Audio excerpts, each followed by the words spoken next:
This message comes from IXL, providing an online learning environment intended to keep students' skills sharp over summer vacation. The platform covers core subjects and adapts to each child's pace. Receive 20% off at IXL.com/NPR. This is Planet Money from NPR. The other day, I saw an item of clothing I was very tempted to buy. Possibly the most I would have ever paid for an item of clothing. It was a Montreal Metros hockey jersey, $150. The Metros are a made-up hockey team from the TV show Heated Rivalry. Official replica jerseys were on sale for $150, but totally sold out. In fact, every single item on the official Heated Rivalry merch site is sold out. A sign, I suspect, that the TV show's creators were not expecting this level of success. Heated Rivalry is a Canadian television show based on a Canadian romance book series. It's streamed in the U.S. by HBO. It's about a pair of professional men's hockey players, rising superstars, star-crossed lovers, very steamy, TVMA rated, and it has been a giant hit. I started watching it with my wife. I think we did it in 2 tranches, and we loved it. I love that in your house you refer to binges as tranches. I feel like tranches, thank you. Yes, we're very fancy people. That's the perfect Kara Swisher, yes. Kara Swisher, journalist, podcaster, media icon, I dare say. And Kara has sort of owned the subject area of technology and business for the last 25 years. But today she is here to talk Heated Rivalry and business. I think one of the things that really struck me of a couple of things is it costs somewhere between $2 and $3.6 million per episode to make, which is really low. Yeah, on average, the show was made for a little under $3 million per episode Canadian. So like $2.2 million US. And what struck Kara was the way that this scrappy little production in Canada was able to stretch that budget without the show looking cheap, getting way more bang for its buck than what she's seen on American productions. If you've ever been on a Hollywood set, and I've been on a couple, I was on the morning show. I'm in an upcoming movie with someone named Meryl Streep coming up. Like I've been in, but there's a lot going on, right? Like they film in this way that to me seemed somewhat inefficient. So, directors may want lots of takes of the same scene, lots of coverage from different angles, reactions from everybody in the scene. Heated Rivalry, on the other hand, will often stay on one character's face as a scene plays out, meaning they need fewer takes, fewer extras in the background. And the reason we're talking about all of this is because I have not been able to stop telling people what I've learned from a recent episode of Kara's podcast. That show is called Pivot. It's co-hosted by NYU business professor Scott Galloway. And typically the show is about technology and business and antitrust, lots of antitrust lately. But Kara took a break from that to talk to the creators of Heated Rivalry about the business of getting that show made. Because it's not just that I learned Heated Rivalry was made very cleverly. What I learned was that the Canadian economic system of making TV and movies is completely different from how we do it in the U.S., something I asked Kara about. I guess naively, it hadn't occurred to me to even think of an American business model versus a Canadian business model. Sure. Yeah. Were you aware of this? I mean, you've been... I've covered Hollywood a lot because of the impact of digital. So I understand their economics quite well. And one of the things that had been a constant theme was the costs are so high in this country, and there's got to be different economic systems that they could do really well. So today we are giving the episode over to Kara and her interview with Jacob Tierney and Brendan Brady, creators of Heated Rivalry. The Canadian business of entertainment lives in contrast to the U.S. business, and I learned so much about the current state of both industries from this conversation. Oh, and also, all that merch I mentioned at the beginning, turns out it is a way bigger deal for Canadian creators. Kara's interview with Heated Rivalry's creators after the break.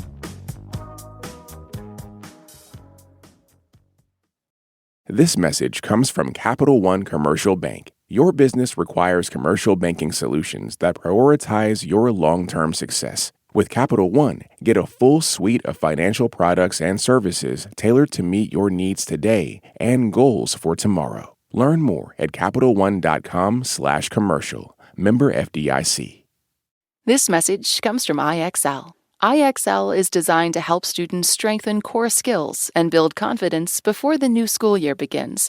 The adaptive platform provides personalized learning for pre-K through 12th grade and is used in 96 of the top 100 school districts in the United States. 1 hour of tutoring can cost more than an entire month of IXL. Receive an exclusive 20% discount on an IXL membership at IXL.com/NPR. So, hi everyone. I'm Kara Swisher. Today we've got a special bonus episode, and it's not about anything terrifying or depressing. It's about the most addictive, delightful, surprise cultural phenomena of the decade, Heated Rivalry.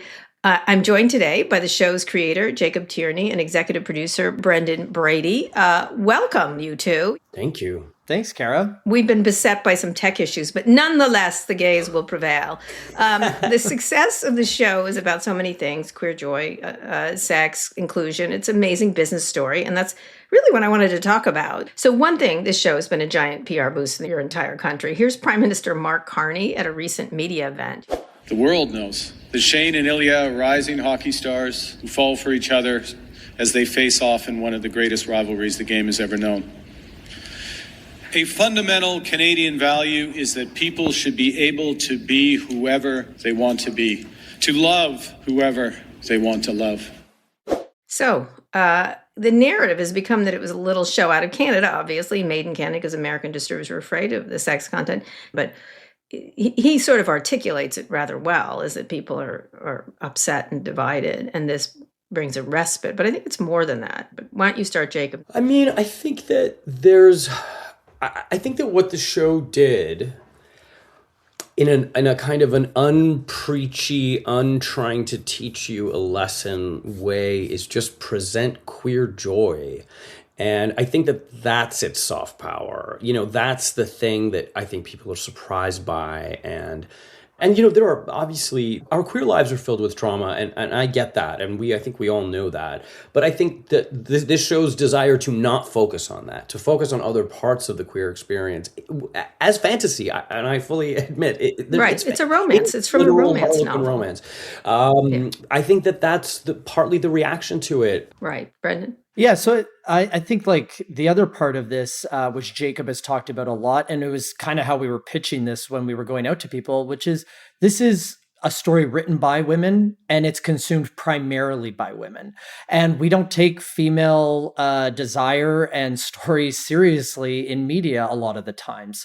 There's so many readers of all types of romance novels. They're there and they are yearning for these stories to be told. When we were pitching it, we were really crossing our fingers, hoping that we were right. We were like, there is a built-in audience. So I think that was the other like secret sauce in this, is just like, this is a massive fan base that have not had their stories taken seriously, and they got to see it taken seriously and they loved it.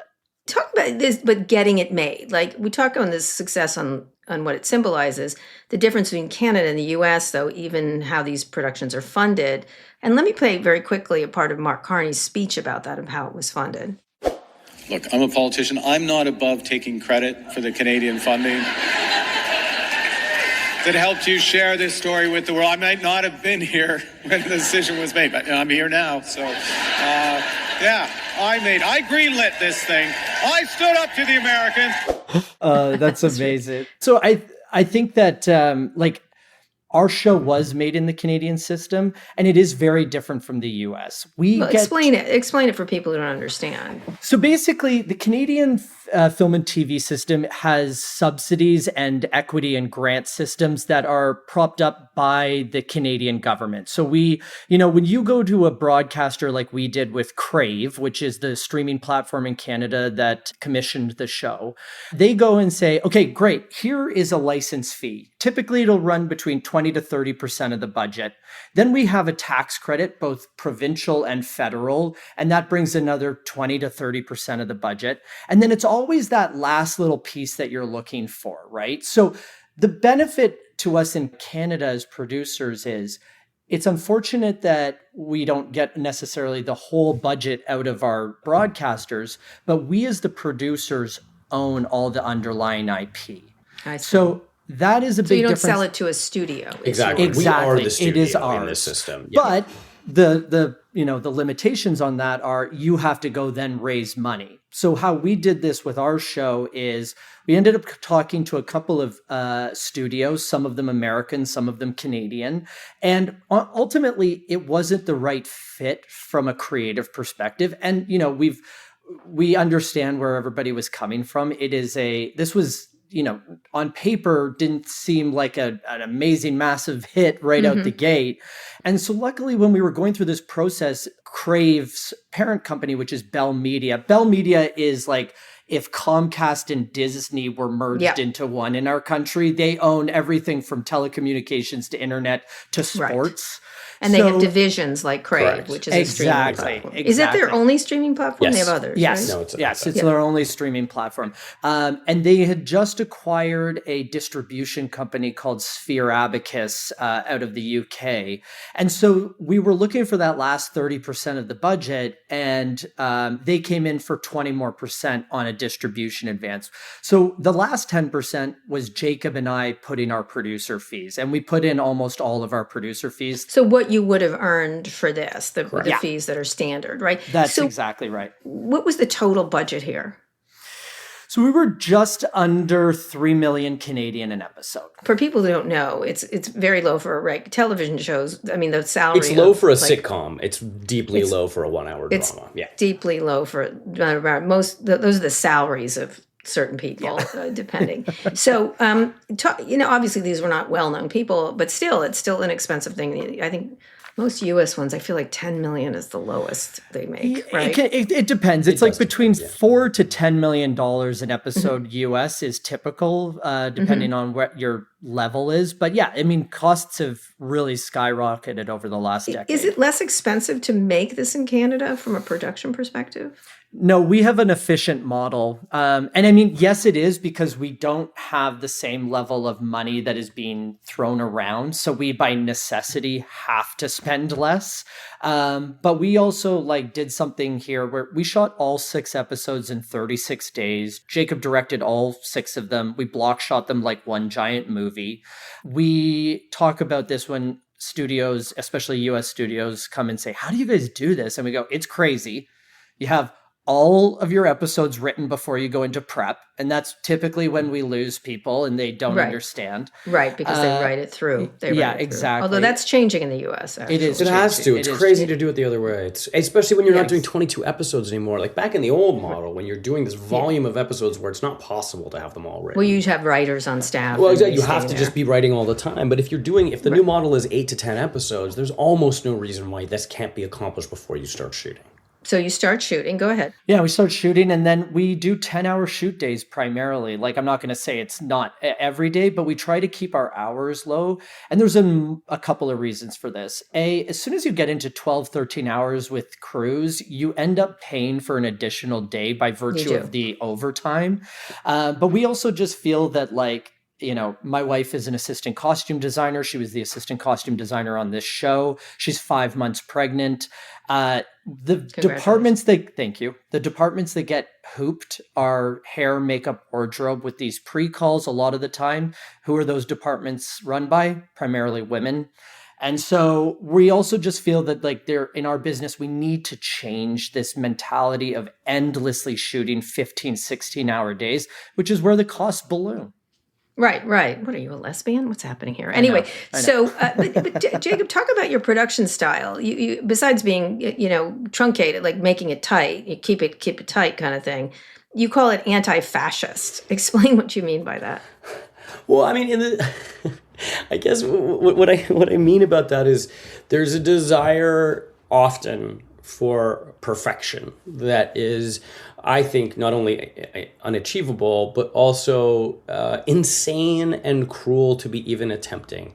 There's no reason to do, if you're doing 25 takes of a scene because you don't like the performance of the actor. I'm an actor. I've been doing this since I was 4 years old. The problem is the scene. It's not the actor. You haven't written it properly. If you're not accomplishing what you need to accomplish, there's a fundamental issue. And by torturing people into repeating and repeating and repeating, I don't know what you're gaining. And so that's kind of...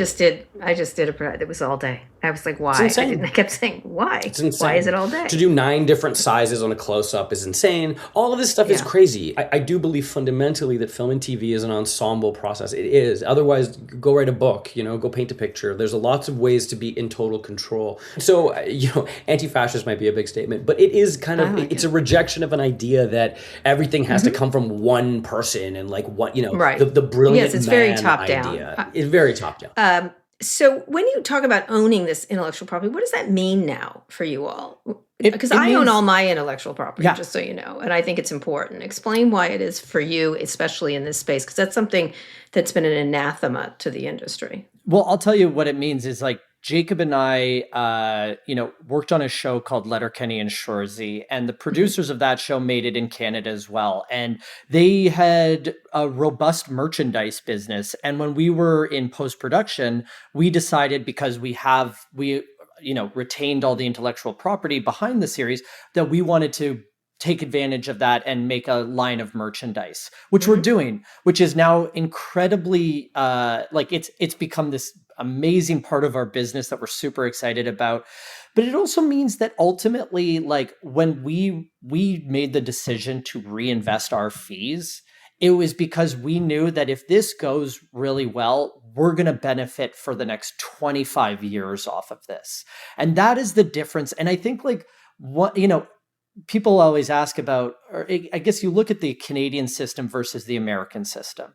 The Canadian system, you as the producers, if you want to take advantage of being a really truly Canadian show, part of the offering is the broadcasters can't own the IP. The producers get to. And some people will look at that, but the flip side in the US is you're making way more money up front.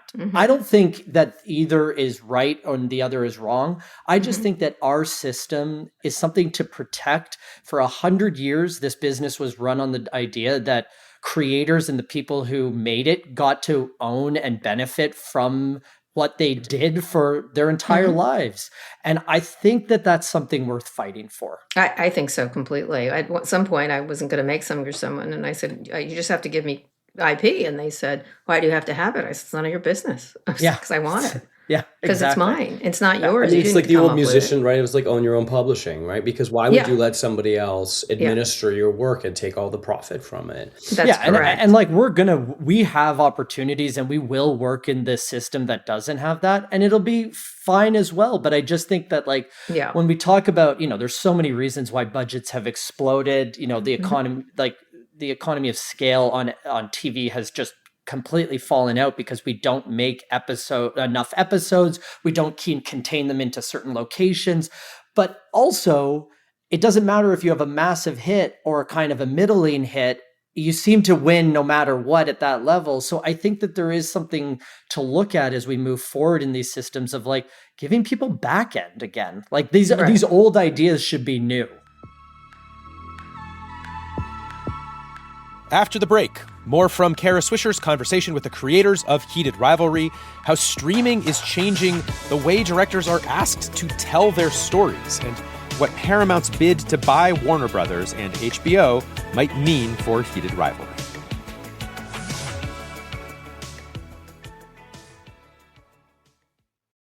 This message comes from Capital One Commercial Bank. Your business requires commercial banking solutions that prioritize your long-term success. With Capital One, get a full suite of financial products and services tailored to meet your needs today and goals for tomorrow. Learn more at CapitalOne.com/commercial. Member FDIC. This message comes from IXL, providing an online learning environment intended to keep student skills sharp over summer vacation. The platform covers core subjects and adapts to each child's pace. Receive 20% off at IXL.com/NPR.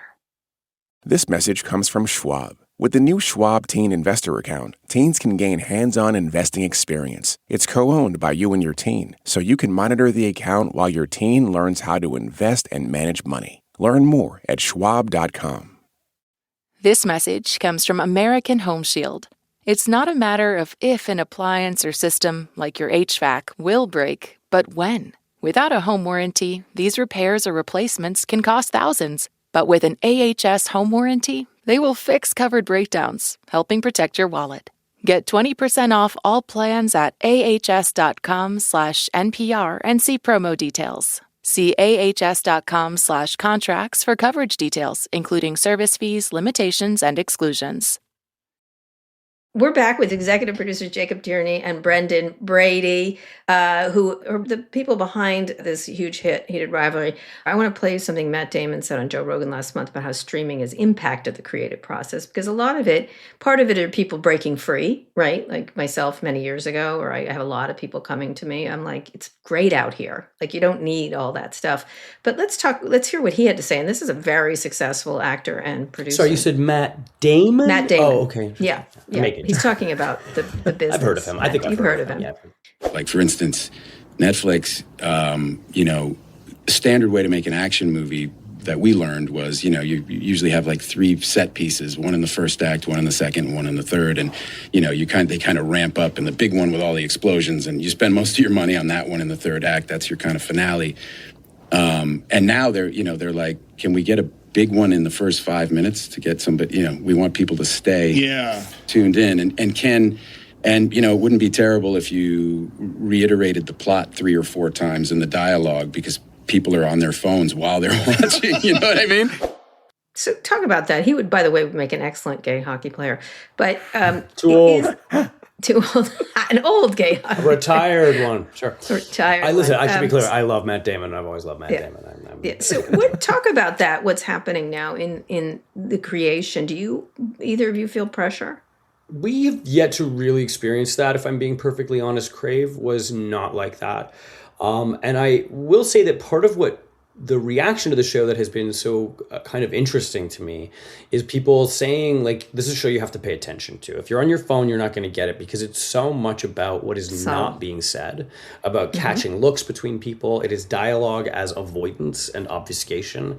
And the storyline is actually really simple. They're in love, they can't admit it. So, like, it's actually not a super complicated plot in that way, but so much of it is about the ways in which they're avoiding each other, the ways in which they cannot speak. That's why the sex is so important, because that's when they're being honest.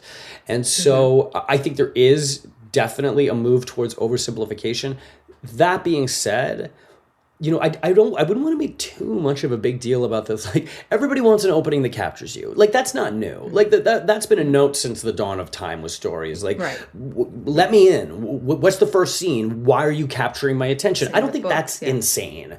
And I think that this thing, you can see it, I think, in a lot of streamers, where you're like, oh boy, you've just explained a thing to me that I already know. I get that can be frustrating. But I would also add, I am on my phone when I look up and realize you've said it to me for the 3rd time, and I'm like, man, you're not wrong. I did drift, but and I think that there can be room for both, entertainment and popcorny fun stuff that, like, I kind of don't care, and then every once in a while something comes along and you need to pay attention, and that's okay too. And then it's up to you to choose. Is that too much for you? That's okay. Move it along. I actually didn't look at my phone. I have a rule, like how many text looks is it in a movie? How good is it if I don't pick it up at all?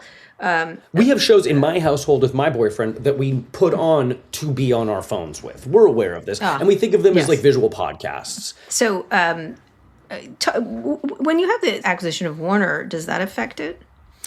Not to our knowledge, but we have no idea. Yeah. Go ahead. We don't. I think we don't. We have no actual information on that. I would say, again, we just want more competition in the marketplace. Because in Canada, what we have, like, the reason why we ended up on HBO around the world is because Crave and Bell Media have the exclusive rights to all of HBO's catalog in Canada. Yeah, we don't have and HBO. So if we don't have HBO, you have Crave and that has HBO on it.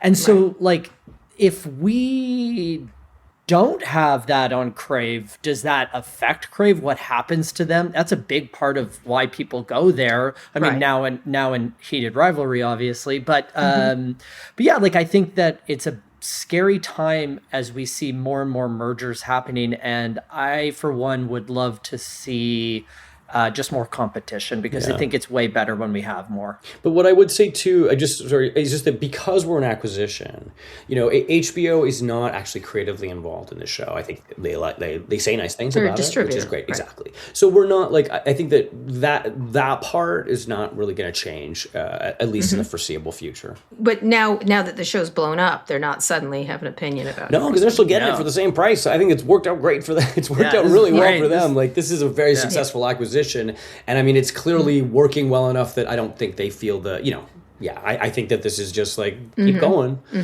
Yeah. But it can go elsewhere, right? Around the world. Correct. Well, so it's been sold territory by territory, or chunk of territory by territory. In general, picked up by HBO outlets, Sky in the UK and Ireland, and in New Zealand, a couple of other exceptions to that rule.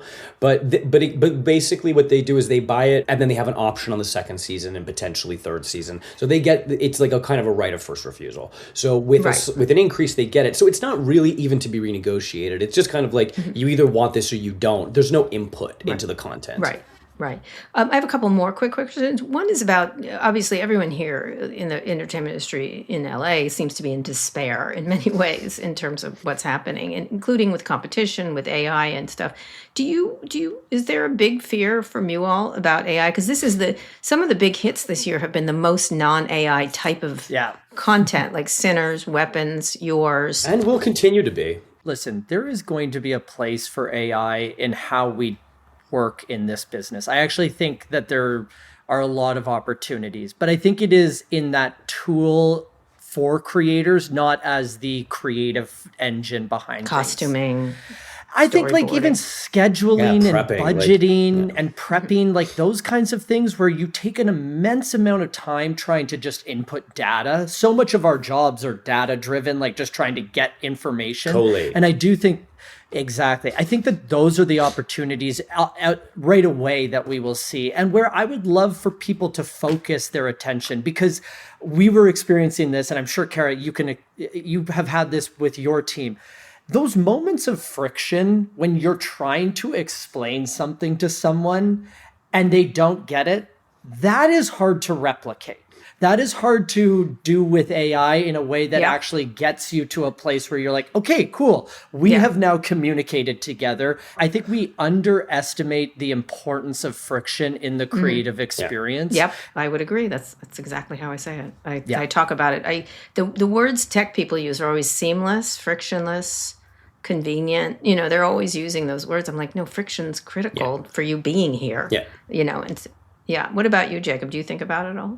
It confuses me. No is the answer. I don't think I again, the way that Brendan speaks about it is that makes sense to me. I'm I can imagine it helping me with some stuff, but it's not gonna write for me. I don't want that either. I love what I do. I don't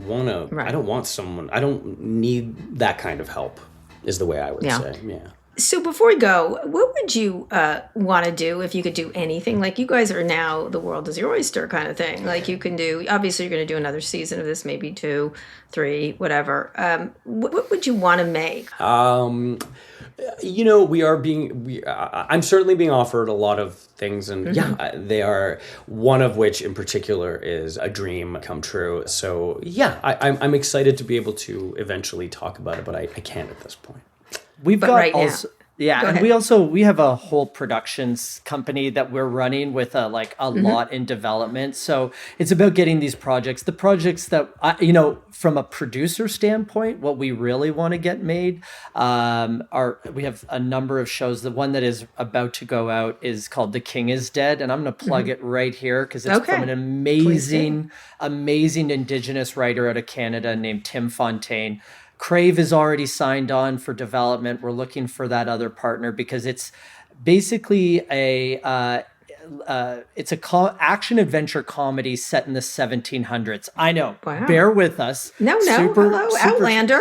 Yeah, 100%. But it's a comedy about a group of Indigenous folks tired of all of these white people coming to North America. They take a boat, traverse back to England in an attempt to kill King George III. Oh my God! So it's a sounds hysterical. revisionist history. It's like Monty Python energy. It's very funny, and we're very excited about that show. Yeah, so that's in development with Crave right now, and we're very Good. excited about that one. All right. Well, everybody loves you. All the boys are getting a lot of attention, which they must be having a ball, it looks like. But you guys deserve equal amounts of attention. Yeah, we really appreciate it. Thank you, Kara. Thank you, Jacob. Thank you. And thank you, Brendan.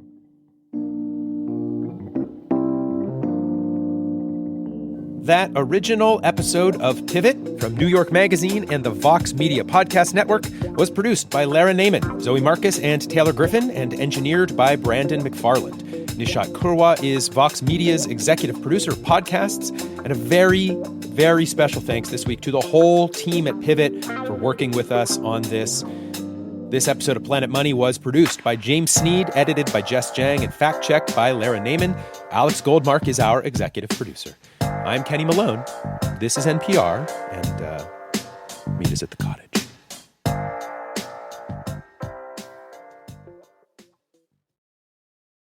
This message comes from IXL.